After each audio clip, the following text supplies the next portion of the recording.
for the punk rock orchestra, it took my assistant Dan and our other assistants, Judy Kirshner and Andre Zweers, a day to set it up.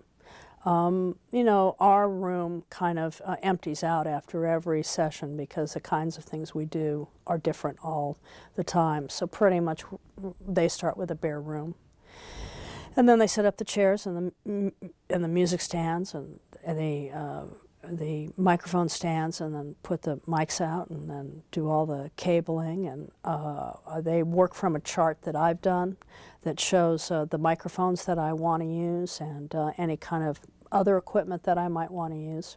And then they patch it into the console and they check it all so that when, you know, I walk in and I'm ready to work, anything that's, you know, that wasn't working is already taken care of, and I can just, you know, walk in and go to work. So it took, you know, an 8-hour day. Dan and Judy did most of the setup, and Andre was in here working on Pro Tools, putting clicks on a metronome so that the orchestra could have something in tempo to play to. And then it took 2 days. I think we recorded 16 pieces in two days, including vocals live.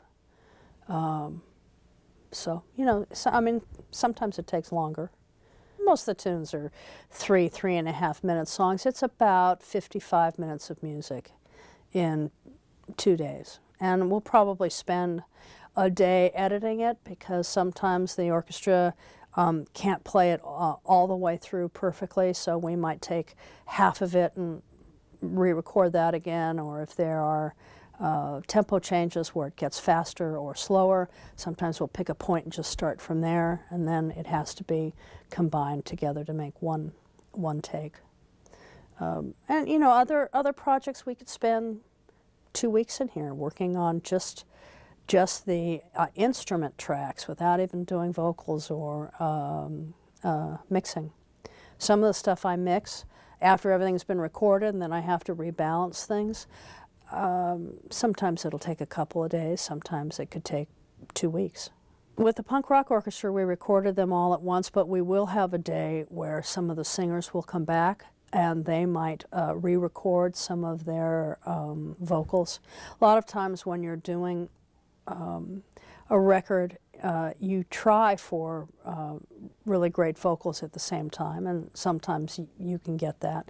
In many cases, they just end up becoming reference vocals because it's always nice when the instrumentalists can actually hear the singer at the same time. It helps them play better. So in this case, the singers will come back. We'll probably spend half a day redoing their parts. They'll have headphones on, they'll listen to the instruments in their headphones, and then they will sing again. And then we'll have a brand new track of vocals.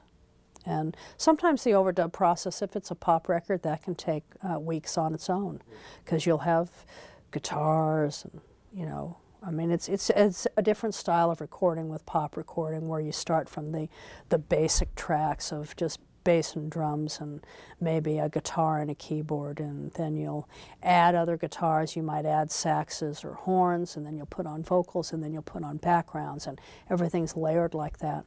Whereas with an orchestra, the whole idea is to get everybody to play together at the same time.